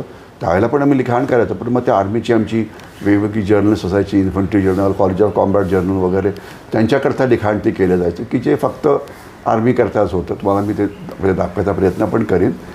तर ते होतं. तर ते मग मी म्हटलं की मग आपण बाहेर नॉर्मल मीडियाकरता लिखाण करू. तर म्हणून मग मी लिखाण करायला सुरुवात केली. म्हणून जेवढे मराठी पेपर्स आहेत, सकाळ आहे, लोकमत आहे, लोकसत्ता आहे, महाराष्ट्र, सगळ्यांकरता मी लिहिलेलं आहे. आणि म्हणजे लिहिलं म्हणजे 4-4, 5-5, 6-6 वर्ष कॉलम लिहिलेले आहेत. आणि आत्ता माझे 4-5 वर्तमानपत्रामध्ये कॉलम आहे. सामन्यामध्ये माझा प्रत्येक शनिवारी कॉलम आहे, तरुण भारतमध्ये प्रत्येक रविवारी आहे, प्रभातमध्ये कॉलम आहे, पुढारीमध्ये कॉलम आहे, एक सागर नावाचा पेपर आहे कोकणामधला, त्याच्यात कॉलम आहे. तर हे 5-6 कॉलम की जिथे प्रत्येक आठवड्याला वेगळ्या विषयावरती लिहिलं जातं. आणि संबंध अर्थात फक्त देशाची सुरक्षा ह्याच्याशीच फक्त असतो. तर तो एक भाग झाला. आणि मग त्याच्या संदर्भात मग ते टी व्हीवरती डिबेट वगैरे व्हायची. त्या वेळेला काश्मीरच्या वेळेला सुरुवातीला डिबेटचा प्रकार खूप म्हणजे वेगळा होता.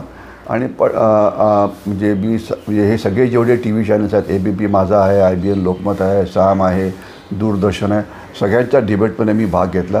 पण मग मी as a matter of policy 2015 नंतर मी डिबेटमध्ये भाग घेणं थांबवलं. आता मी फक्त टी व्ही चॅनल्सना कॉमेंट्स देतो. म्हणजे त्याला त्याच्या शब्दात बाईट म्हणतात, किंवा बेसिकली ती एक एक्सपर्ट कॉमेंट असते.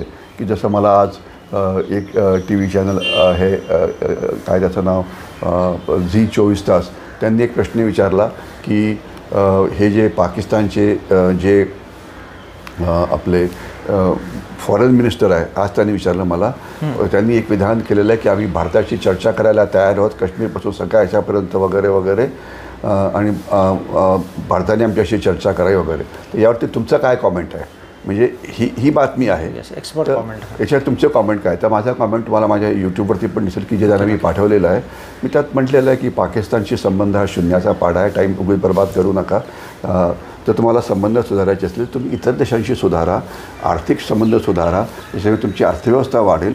पाकिस्तानला काय झालं आता, म्हणजे मी त्याच्या डिटेलमध्ये जास्त जात नाही, अचानक त्यांचं महत्त्व जरा वाढलेलं आहे वेगवेगळ्या कारणामुळे. म्हणजे त्यांना पहिले चीन तर मदत करायचं, पण त्यांना आता अमेरिका पण मदत करायला लागला आहे. कारण त्याच्यात तो एक वेगळा विषयच होईल म्हणजे तो. तर त्याच्यामुळे त्यांना जगाच्या लेवलला पुन्हा काश्मीरचा मुद्दा आणायचा आहे. तर ही थोडक्यात ही एक एक्सपर्ट कॉमेंट झाली. तर त्या मी देतो टी व्ही चॅनल्स करता. आणि ते माझं रोजच काही ना काहीतरी सुरू असतं. काल परवा अगदीविषयी त्यांनी मला विचारलं होतं की अगदी 5चं जे परीक्षण झालं त्याचं विश्लेषण कसं करायचं. त्याच्या आधी हे जे डोनाल्ड ट्रम्प यांचं जे टॅरिफ वॉर आहे त्याच्यावरचे प्रश्न विचारले होते. काय झालेलं आहे, युद्ध म्हणजे बंदुका, युद्ध म्हणजे तोफा, हा कॉन्सेप्ट आता सगळा संपलेला आहे. आता डोनाल्ड ट्रम्प काय करतात, तुमच्यावर टॅरिफ वॉर म्हणजे आर्थिक युद्ध लढत आहेत. चीनसुद्धा तुमच्या आर्थिक युद्धावर जास्त भर देतो आहे. आता चीनचे परराष्ट्रमंत्री आले, त्याच्यावर त्यांनी मला कॉमेंट विचारला की तुम्हाला काय म्हणायचं आहे की चीन आपला शत्रू होता म्हणून चीनशी हे करतो. त्यात मी कॉमेंट दिलं आहे, म्हटलं की सध्या आपल्या समोर म्हणजे 2 अतिशय म्हणजे त्याला काय शब्द वापरायचा, धोकेदायक अशी ऑप्शन्स अवेलेबल आहे. एक तर अमेरिकेशी मैत्री आणि दुसरं चीनशी मैत्री. आता त्याच्यामधला कमी धोकेदायक कुठला आहे हाच फक्त प्रश्न आहे, चीनचा किंवा अमेरिकेचा. त्याच्यावरती थोडेसे कॉमेंट्स होऊ शकतात. म्हणजे जग सध्या अशा लेव्हलला आहे की अतिशय टर्ब्युलंट आहे. काय होतं कोणाला काहीही माहिती नाही. युद्धाचे वेगवेगळे प्रकार आहेत. सप्लाय चेन म्हणजे तुम्ही थांबवणं, तुम्हाला खत मिळणं थांबवणं, तुमचं पाणी थांबवणं, म्हणजे अनेक प्रकार आहेत. तर याच्यावरती कॉमेंट मी खूप देतो आणि हे चालू असतं. पण त्याला त्यांच्या शब्दामध्ये एक्सपर्टचे बाईट्स असं म्हणतात. मग ते ANI करता असो की PTI करता असो की हे वेगवेगळे TV चॅनल्स करता असो, ते असतं. म्हणजे जर तुम्ही दिवसात तुम्हाला माझा चेहरा जर तुम्ही समजा साम TV ऑन करून ठेवला तर 24 तासात तुम्हाला 1.5-2 मिनटं माझा चेहरा कुठेतरी दिसेल. पण सर असं ह्या वयात सुद्धा तुम्ही जे काही चालू म्हणजे तुमच्या ॲक्टिव्हिटीज मी बरीच वर्ष बघतोय, तर सर सतत कार्यरत असतात. तर माझा शेवटचा प्रश्न असा आहे की आपले जे युवक आहेत किंवा तरुणांचा देश असं भारताला म्हटलं जातं, तर त्या आणि तरुणीसुद्धा अलीकडं त्यांनासुद्धा आपण डिफेन्समध्ये ॲकोमोडेट करून घेतो. तर या दोघांविषयी तुम्ही त्यांना काय मार्गदर्शन कराल? बघा, मी आता सांगायचा प्रयत्न माझ्या याच्यातनं करतो. म्हणजे आपण माझ्या लिखाणाविषयी बोलला, पेपरमध्ये TV वरती बोलला, माझ्या पुस्तकांविषयी थोडाफार आपण बोलला. आता काय झालेलं आहे की युद्ध हा फक्त सुरक्षा एजन्सी म्हणजे सैन्याचाच प्रॉब्लेम राहिला नाही आहे. हे युद्ध आता तुमच्या मोबाईलमध्ये येऊन पोचलं आहे, तुमच्या व्हॉट्सॲपवरती येऊन पोचलं आहे, तुमच्या SMS-मध्ये, ईमेलमध्ये येऊन पोचलेलं आहे. माहिती युद्ध तुमच्या घरात पोचलेलं आहे. म्हणजे आता प्रत्येकच माणूस हा आता एक फ्रंटलाईन सोल्जर झालेला आहे. तर म्हणून आपल्याला युद्ध आपल्या विरोधात कसं लढलं जातं आहे, मग ते सायबर युद्ध असो की माहिती युद्ध असो की व्हॉट्सॲपवरती चाललेला दुष्प्रचार असो किंवा अपप्रचार असो किंवा वर्तमानपत्रामध्ये येणारे काही असे लोक असतात की जे उलटं-सुलटं काहीतरी लिहित असतात. काही जणं ज्याला वैचारिक लढाई म्हणतात की ज्याला एक अर्बन नक्षल नावाचा शब्द वापरला जातो. उलटं-सुलटं काहीतरी लिहित राहायचं देशाच्या विरोधात वगैरे. म्हणजे एक उदाहरण द्यायचं म्हटलं तर म्हणजे ज्यावेळेला ऑपरेशन सिंदूर झालं तर त्यावेळेला पाकिस्तान TVने म्हणजे पाकिस्तानच्या सैन्याने अनेक भारतीयांचे इंटरव्ह्यू प्रकाशित केले की भारतीय काय म्हणतात की तुमची विमानं पडली का, तुम्ही युद्धात खरोखर भाग घेतला होता का, दहशतवाद्यांनी खरोखर हिंदूंना मारलं का. म्हणजे ते अशा प्रकारचे प्रश्न काही जण विचारत होते. 200-250 लोक होते ते, की त्याच्यात काही राजकीय नेते होते, काही पत्रकार होते, काही इतर स्वतःला म्हणणारे सोकॉल तज्ज्ञ होते की जे पाकिस्तानची किंवा चीनची भाषा बोलत होते. ठीक आहे ना. तर हे सगळं आता ही युद्धकला सामान्य माणसावरती फरक पाडते. म्हणजे आता तुम्हाला बघा की वेस्टर्न मीडिया म्हणजे अमेरिकेतली मीडिया म्हणा किंवा युरोपमधली मीडिया म्हणा ही भारताच्या विरोधात बोलत होती. म्हणजे चीन आपला शत्रू आहे सगळ्यांना माहिती आहे, पाकिस्तान शत्रू आहे सगळ्यांना माहिती आहे, बांगलादेश शत्रू आहे सगळ्यांना माहिती आहे. परंतु अमेरिका आपला शत्रू आहे, युरोप आपला शत्रू आहे. म्हणजे आता जे डोनाल्ड ट्रम्प जे युद्ध करतायत, आर्थिक वॉर म्हणा किंवा टॅरिफ वॉर म्हणा किंवा हे म्हणा, याचा सर्वात जास्त परिणाम हा भारतावरती होतो. म्हणजे एक समजूत झाली होती की आपण डोनाल्ड ट्रम्प राष्ट्रपती बनले आणि आपण म्हणजे आपले संबंध त्यांच्याशी खूप सुधारतील वगैरे असं वाटत होतं. आणि असं वाटत होतं की टॅरिफ वॉर म्हणजे ज्या त्यांचं आयात कर युद्ध आहे याचे टार्गेट हे कोण असेल तर चीन असेल, युरोप असेल, त्याची कारणे वेगवेगळी आहेत, तर ते असतील. आणि भारताने आपली वाटाघाटी आपण सुरुवात पहिले सुरू केल्यामुळे आपल्यावरती काही परिणाम होणार नाही. आपण सर्वात पहिले जाऊन बोललो, आपले पंतप्रधान त्यांना सर्वात पहिले भेटले, असं वाटलं की सगळं काही चांगलं होईल. परंतु अचानक ज्यावेळेला एखादा माणसाचं डोकं फिरतं म्हणजे डोनाल्ड ट्रम्प काय करतात ते त्यांनाच माहिती नाही आहे. म्हणजे ते म्हणजे जनरली म्हणजे आता हा खरा आजचा विषय नव्हता, पण म्हणजे कुठलाही मोठा देश असतो म्हणजे अमेरिका घ्या किंवा युरोप घ्या किंवा हे घ्या, तर त्यांचे राष्ट्रपती किंवा पंतप्रधान जे असतात ज्याला ते निर्णय घेतात तर त्यांना ॲडवाईस करणारे तज्ज्ञ असतात.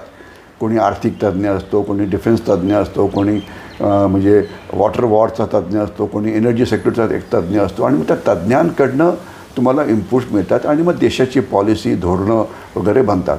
पण डोनाल्ड ट्रम्पला कुठल्याही तज्ज्ञांची गरजच नाही आहे. ते स्वतः जे म्हणतील ते पूर्व दिशा.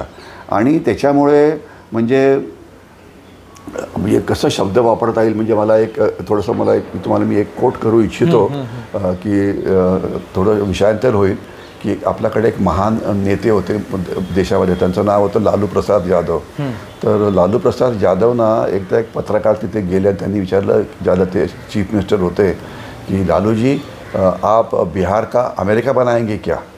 म्हणजे म्हणजे प्रश्न असा होता की जसं अमेरिका प्रगत राष्ट्र आहे तसं तुम्ही त्यांना प्रगत बनवाल का, हा त्यांचा प्रश्न होता.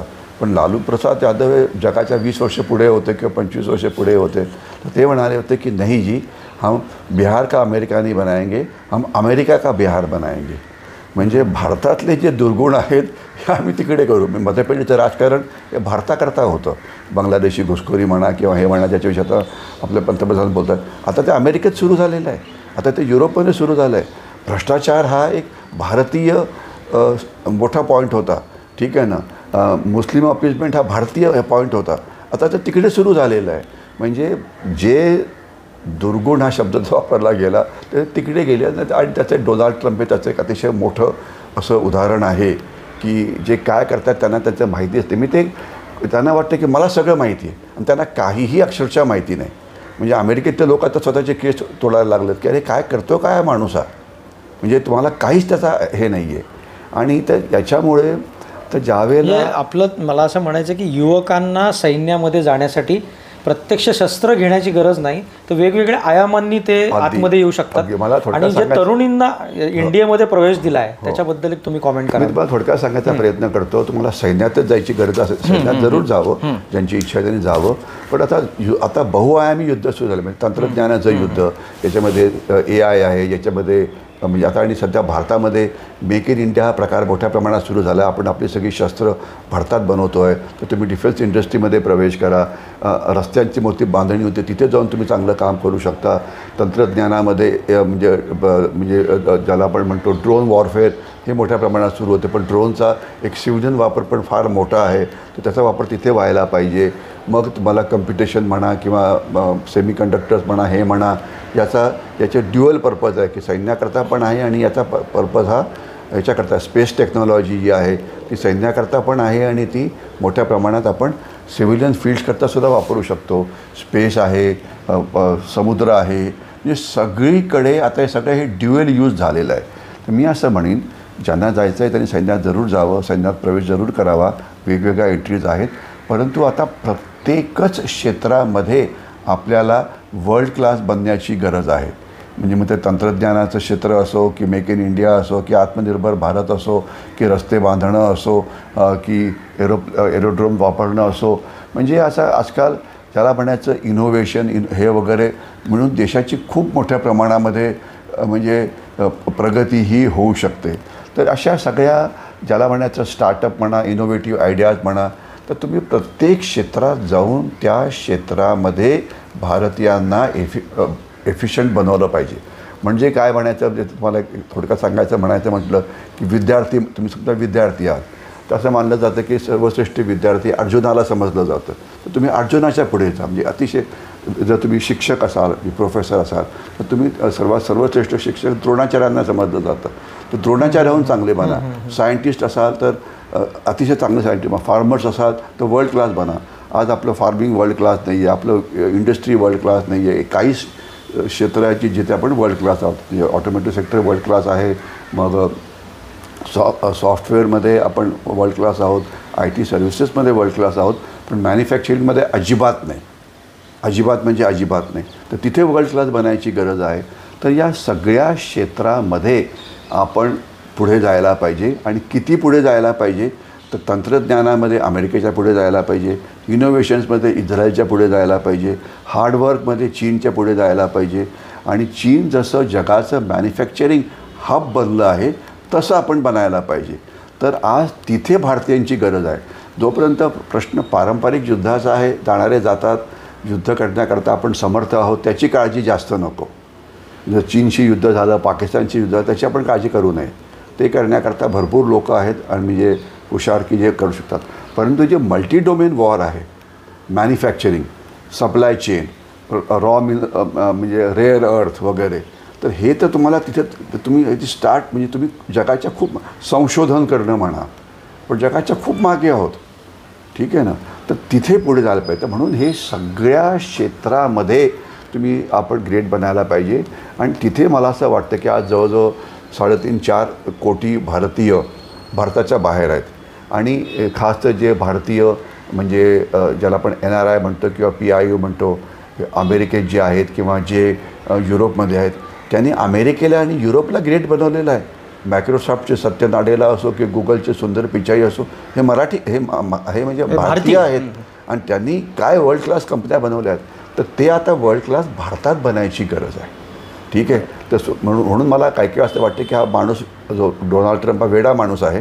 म्हणजे अक्षरशः हा शब्द मी अतिशय काळजीपूर्वक वापरतो आहे, परंतु त्याचा एक फायदा असा होईल की त्याचा मुख्य उद्देश काय आहे की मेक अमेरिका ग्रेट अगेन, त्याला मागा म्हटलं जातं, की तो तो म्हणतो की सगळं अमेरिकेत बनवा, की जे काही शक्य नाही आहे. अमेरिकेत आळशी मेक इन इंडिया जसं आहे हां तसं ते सगळं ते करा आणि त्याला. परंतु आपले हुशार IITचे म्हणजे मला आठवतं आहे माझ्या रिव्हर्स ब्रेन ड्रेन ज्याला आपण म्हणतो ते व्हायला पाहिजे. आणि हे सगळे जी हुशार माणसं ज्यांनी जगाला अमेरिकेला एक मोठी शक्ती बनवली, युरोपला एक मोठं राष्ट्र बनवलं होतं, जे फॉर्च्यून 500 कंपनीजचे मोठे मोठे लोक आहेत, ते आता भारतात म्हणजे तसं व्हायला पाहिजे. आणि भारताचे हुशार लोक हे म्हणजे त्यांनी स्वदेशी आणि मेक इन इंडिया याच्यामध्ये प्रगतीला हातभार लावायला पाहिजे. तर इथे आपल्याला वर्ल्ड क्लास बनायची गरज आहे. प्रॉब्लेम्स आहेत, त्याच्याने मी हे म्हणत नाही, आपण अजूनसुद्धा रिझर्वेशन नावाचा प्रकार आहे, मेरिटोक्रेसीला जेवढं पुरेसं महत्त्व दिलं तर तेवढं दिलं जात नाही असं अनेकांना वाटतं. पण ते प्रायव्हेट सेक्टरमध्ये नाही आहे, पण तिथे आहे. स्टार्टअपमध्ये नाही आहे, तिथे सरकारी नोकऱ्यामध्ये अजूनसुद्धा आपण रिझर्वेशनमध्ये अडकलो आहे वगैरे वगैरे. तर आज आपल्याला सगळ्या क्षेत्रात वर्ल्ड क्लास बनायची गरज आहे, ते आपण करायला पाहिजे. तर ह्या नोटवरती आज म्हणजे खरं म्हणजे मुक्त चर्चा ज्याला म्हणतात की आज ब्रिगेडियर हेमंत महाजन सर यांच्याशी आपण अनेक विषयांवरती चर्चा केली आणि सरांनी अतिशय सविस्तरपणे त्यांचं जे काही ज्ञान आहे ते आपल्यासमोर व्यक्त केलं. आणि आपण बघितलं तर एक अष्टपैलू व्यक्तिमत्व आणि देशभक्तीने भरलेला असा एक प्रेरणा देणारा व्यक्ती आज यांची भेट आपली झालेली आहे. आणि भविष्यामध्ये सर अनेक प्रकारच्या जे काही संरक्षणाशी निगडित एखाद्या गोष्टी संदर्भामध्ये मी पुन्हा तुम्हाला भेटण्याची विनंती करतो. आणि महाराज अभिजन चॅनल जो आहे तो तुम्ही पूर्ण बघावा आणि वेळोवेळी जे अभिजन आहेत त्यांचे विचार ऐकून आपल्या आयुष्यामध्ये प्रेरणा घ्यावी. या नोटवरती मी आज थांबतो. धन्यवाद. धन्यवाद.